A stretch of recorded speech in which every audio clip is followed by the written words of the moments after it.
Bonjour tout le monde, je suis Antoine.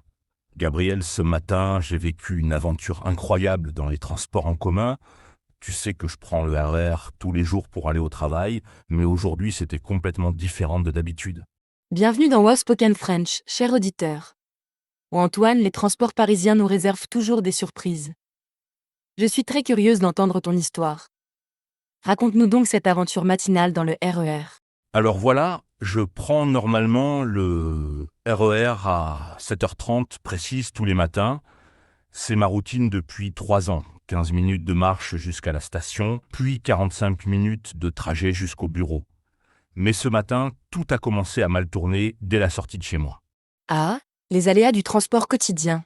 C'est quelque chose que tous les Français qui travaillent connaissent bien. Entre les grèves, les pannes, les retards. On ne sait jamais à quoi s'attendre. Qu'est-ce qui s'est passé dès le début de ton trajet? D'abord, il pleuvait des cordes et j'avais oublié mon parapluie.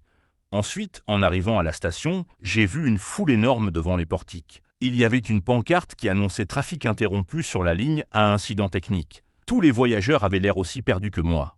Oh là là, le cauchemar du voyageur.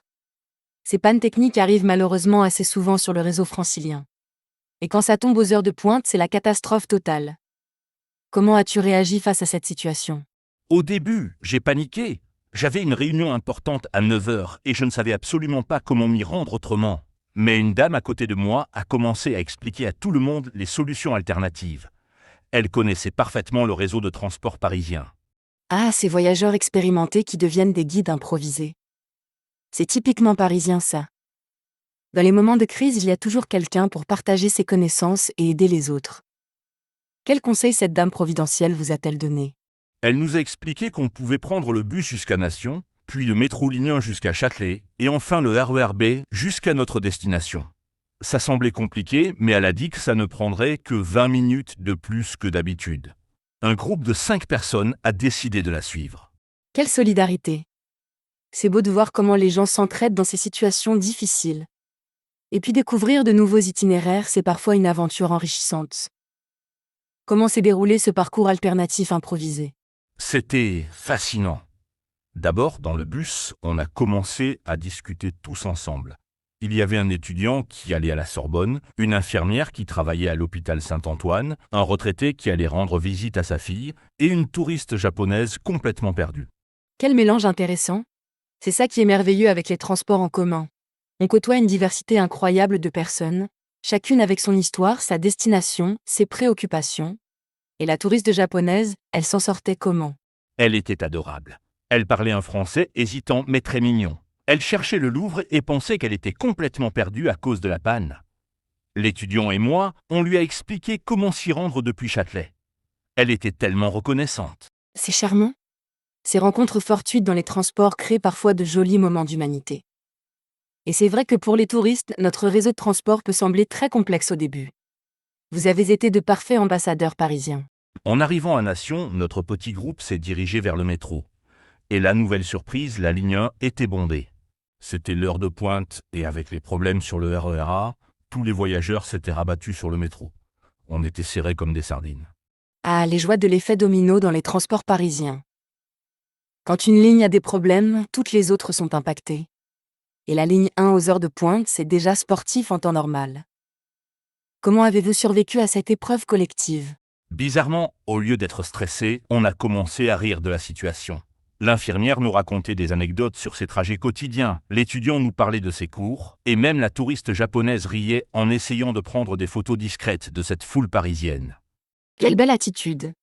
Au lieu de subir le stress, vous en avez fait un moment de partage et de convivialité. C'est exactement ce genre d'état d'esprit qui peut transformer une galère en souvenir agréable. Et votre retraité, il participait aussi à cette bonne humeur générale. Oh oui! Il était même le plus bavard de tous. Il nous a raconté qu'il avait pris les transports parisiens pendant 40 ans pour aller travailler et qu'il avait vécu toutes les évolutions possibles. Les anciens trains, les grèves historiques, les modernisations. C'était comme un cours d'histoire vivant. Quel témoignage précieux! Ces anciens usagers des transports sont de vraies mémoires vivantes de l'évolution de notre réseau. Ils ont vu passer les générations de voyageurs et les transformations technologiques. Qu'est-ce qu'il vous a raconté de plus marquant? Il nous a dit qu'avant, il n'y avait pas d'annonce sonore dans le métro, pas d'écran d'information, et que les gens étaient obligés de mémoriser toutes les correspondances. Il a ajouté qu'aujourd'hui, avec les smartphones et les applications, voyager est devenu beaucoup plus facile. C'est vrai que nous avons tendance à oublier à quel point les choses ont évolué. Maintenant, on a CityMappé, les horaires en temps réel, les notifications de perturbations. Nos grands-parents devaient vraiment être des experts en navigation urbaine. Exactement. Et en arrivant à Châtelet, notre groupe s'est un peu dispersé, mais on a tous échangé nos numéros de téléphone. La dame qui nous avait guidés au début a créé un petit groupe WhatsApp qu'elle appelait les survivants du RER A. Ah, j'adore ce nom. C'est génial de voir comment une galère matinale peut créer des liens durables entre des inconnus.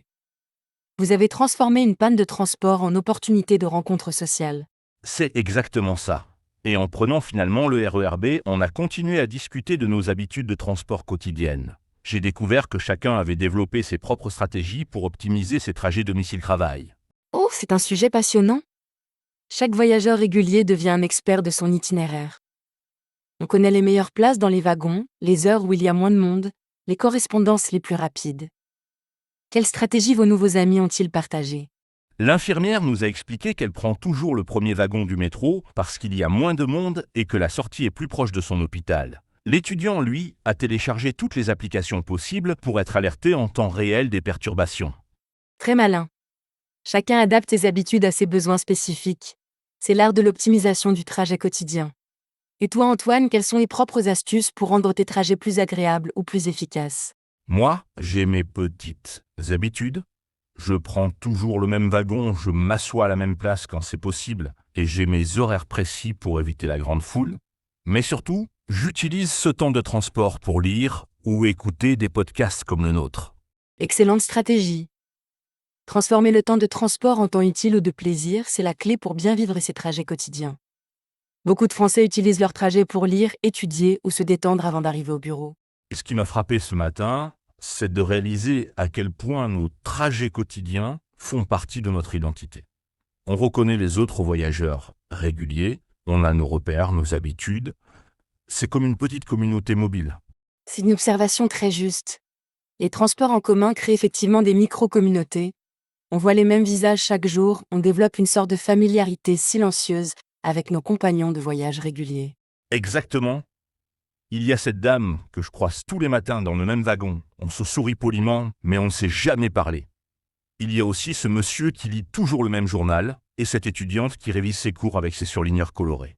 C'est touchant ces petites observations quotidiennes.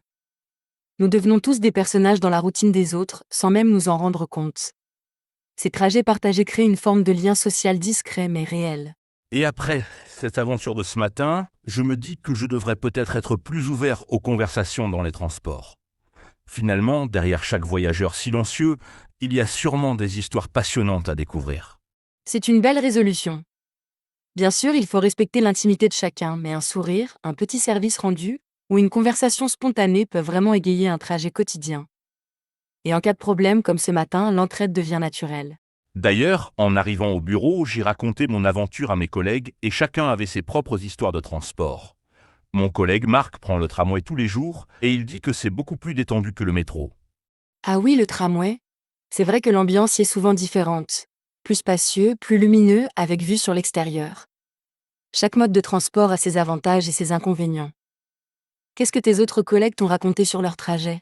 Anouane, ma collègue Sophie fait du vélo tous les jours, même en hiver. Elle dit que c'est le moyen le plus rapide et le plus fiable pour traverser Paris. Elle arrive toujours fraîche et énergique au bureau, contrairement à nous qui sortons parfois épuisés des transports bondés. Le vélo à Paris, c'est effectivement une excellente alternative. Avec toutes les pistes cyclables qui se développent, c'est de plus en plus pratique et sécurisé. Et puis c'est écologique et bon pour la santé. Sophie a tout compris. Oui, mais elle nous a avoué que les jours de grève des transports, elle voit débarquer plein de cyclistes occasionnels qui ne connaissent pas les règles de circulation à vélo. Ça devient un peu anarchique sur les pistes cyclables. Ah, c'est le revers de la médaille. Quand les transports s'arrêtent, tout Paris se met au vélo du jour au lendemain. Cela crée effectivement des situations cocasses avec tous ces nouveaux cyclistes qui découvrent les joies et les dangers de la circulation parisienne. Et mon chef, lui, vient en voiture de banlieue tous les jours. Il nous dit que c'est l'enfer avec les embouteillages, le stationnement impossible et le prix de l'essence, mais qu'il ne peut pas faire autrement avec sa situation familiale. C'est le dilemme de beaucoup de Franciliens qui vivent loin du centre. Entre les contraintes familiales, les horaires de travail décalés, et la desserte parfois insuffisante des transports en commun en banlieue, la voiture reste parfois la seule solution pratique. Exactement. Et on s'est rendu compte qu'au final, chacun a trouvé la solution qui lui convient le mieux selon ses contraintes personnelles. Il n'y a pas de mode de transport parfait, mais plein de solutions différentes pour plein de situations différentes. C'est une excellente conclusion.